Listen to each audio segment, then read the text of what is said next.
Hoje a gente vai estar acompanhando o BCRI, né? Hoje a gente vai dar uma olhada no BCRI, fundo de papel aí da Banestes, fundo que sofre um pouco, já tá com uma desvalorização acumulada aí de 25%. Será que existe uma oportunidade ou somente uma cilada aí nesse fundo? Hoje a gente vai analisar e ver quais são as novidades, pra entender tudo que vem acontecendo e para saber se vale a pena investir nesse fundo ou não. E aí pessoal, tudo bem? Eu sou o Jota e bem-vindo ao canal onde nós atingiremos a nossa liberdade financeira. Então já se inscreve aí, fica comigo até o final e vamos começar, pessoal. Bom, o BCRI vive uma situação bem complicada, né? Esse fundo aí, desde lá do ano passado, vem sofrendo uma queda absurda, já acumula uma queda de 37% em relação ao ano passado. Então, para quem é cotista, isso aí é ver um patrimônio derretendo, né? E não entender por que isso está acontecendo. Vamos lá. Hoje o fundo está custando cerca de R$ 69,00, está com um dividend yield de 13,80, mas é válido também ficar de olho, né? O dividend yield, ele pega os últimos 12 meses, então a gente vê lá, olha só, a gente pode ver que ano passado ele pagava ainda um pouco mais. Então o dividend yield vai ficar mais alto, né? Porque a cota desvalorizou, então tem que ficar bem de olho nessa questão. O PVP dele 0,73, então fundo bem descontado. O valor justo é R$ 95,00, então tá muito descontado mesmo. Um patrimônio de R$ 600 milhões, um valor em caixa de 48 e uma base de custos ainda pequena, né? 46 mil. Hoje no universo dos fundos imobiliários ainda é pequeno. E o dividendo, né? Vê lá que desde janeiro o fundo nunca mais conseguiu voltar ao patamar que ele distribuía ano passado. Então isso fez com que a cota derretesse bastante mesmo. Que é o que eu sempre falo para vocês, é natural um fundo imobiliário a cota acompanhar o valor que ele distribui de dividendo. Então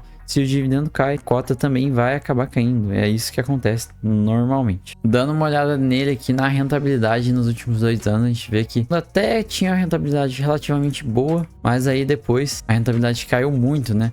Quando a gente joga aí os últimos 10 anos, por exemplo, igual na série histórica, a rentabilidade dele ainda é muito alta, hoje 56%, né? Pega desde 2015, mas se olha os últimos 2 anos, ele acumula uma rentabilidade bem negativa. Então, quem entrou no fundo aí nos últimos 2 anos não deve estar muito feliz. Por isso que eu sempre falo pra vocês, não se iludam com dividendo. Ele pagava 1,47, hoje ele paga 75, né? Então, pagando bem praticamente metade do que pagava no passado. Então, tem que tomar muito cuidado com isso, pessoal. Eu falo sempre, tomem cuidado com essas coisas. Chegando aqui no relatório inicial dele, vamos destacar algumas coisas importantes. Primeiro, taxa de administração, 1% sobre o valor de mercado do fundo. Gosto sempre, né, da taxa de administração sobre o valor de mercado. E se o fundo estiver caindo, a taxa deles vai ser menor. E aí, a gestão vai ter que se mover para conseguir elevar o valor da cota. Eu acho isso excelente. A DRE dele, né, no geral, em novembro, conseguiu a receita total de 5 milhões. Vai aproximar para vocês. Receita total de 5 milhões, um resultado líquido aí de 4,7, e aí acumulou um pouquinho de reserva, né?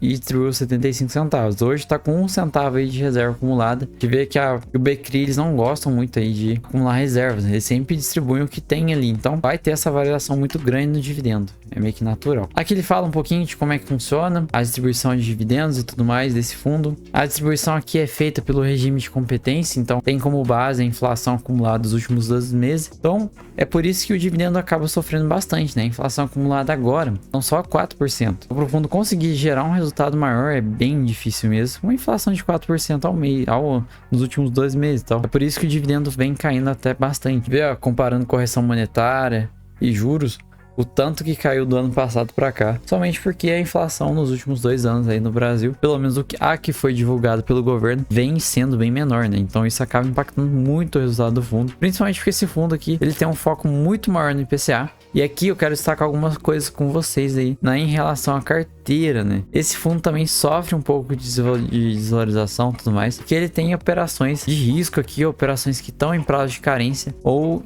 operações que estão inadimplentes aí. A gente for lá, ó, a segunda maior operação do fundo hoje está em prazo de carência, então 5,44% do patrimônio do fundo. Outra operação aqui, ó, o CRI Circuito de Compras, 0,26%. E ainda tem outras operações aqui que surgem um risco maior, porque tem a Fortesec como securitizador. A Fortesec tá envolvida em alguns escândalos, uns probleminhas, e aí é válido, né? Hoje tá adimplente aqui, mas tem que ficar de olho para caso surja algum futuro, algum risco no futuro, né? Então, sobrando as prazos de carências, o waiver e tudo mais, hoje o fundo passa aí praticamente mais de 10% da carteira com problemas. Então isso acaba jogando aí resultado, obviamente, para baixo. E a desvalorização também acontece, eu sempre falo com vocês. Quando surge uma operação com problema, se a operação for de 10%, pelo menos julgo que o fundo nunca mais vai ter esses 10% de patrimônio de volta. E aí eu já desconto do valor da cota. Então acho que a maioria faz isso. É por isso que acontece essas desvalorizações, é normal. Ainda mais que o pessoal não gosta de investir em fundo que tem histórico de problemas ou que tá tendo problemas, né? É natural que a cota despenque e foi isso que vem acontecendo com o BCRI. Pelo menos assim, são poucas operações, né? Não são operações tão grandes também que surgiram com problema. Mas o grande motivo dessa queda toda é por causa toda essa situação, né? Os cotistas ficam comendo, acaba vendendo a cota e sai do fundo mesmo. O foco dele tá em CRI, mas tem fundos imobiliários na carteira, tem alguns FI também. O foco é o IPCA, a taxa média de IPCA mais 7,55, é uma taxa relativamente boa, tá bem espalhado por todo o Brasil. Prazo médio 3,62 anos, LTV de 57%. Aqui ele fala algumas coisas, o fundo tá comprando alguns CRIs, por exemplo, esse aqui Crash Me, IPCA mais 7,86. Tem um rating AAA. Também tá comprando alguns outros CRIs logísticos. Em relação às operações, parece que a gente não tem nenhuma atualização, né? E ó, de compras em waiver, GVI em waiver, Croton inadimplente e as outras em waiver, né? Hoje são 12,45% aí do patrimônio do fundo com problemas. Então tem que ficar acompanhando, ficar de olho para ver se a situação vai melhorar. Eu sempre julgo que o fundo já perdeu esse valor, tá? Porque se deu problema, até pagar, executar a garantia, então, eu já descontaria aí esses 12% do valor de mercado, jogaria um prêmio de risco aí e já acharia o preço justo que o fundo custa, tá bom? E aqui são todas as operações, né? Ele detalha cada uma. Acho válido se você tá pensando em entrar hoje, entender um pouco mais dessas operações aí para saber onde você tá pisando. Então assim, pessoal, em relação ao BCRI, se você tá pensando em investir, fique ciente que é um fundo que tá com 12% da carteira comprometida e um fundo que já teve problemas e que está tendo problemas e que pode ter problemas no futuro. Então fique ciente de todos esses riscos, calcule bem o valor que você deve entrar no fundo para não ter surpresas no futuro, tá bom? Se você gosta de se arriscar e se aventurar por esses fundos mais problemáticos, tem que saber onde tá pisando, né? E se fizer tudo certinho, com certeza no futuro você vai ter um retorno muito maior de quem correu menos risco. Esse é a linha natural, né? Corre mais riscos, você vai ganhar mais. Corre menos riscos, vai ganhar menos. Cabe a você decidir qual que é o seu perfil e qual que você tá disposto a seguir. Então é isso, pessoal. Espero que vocês tenham gostado do vídeo. Tamo junto, até a próxima e falou!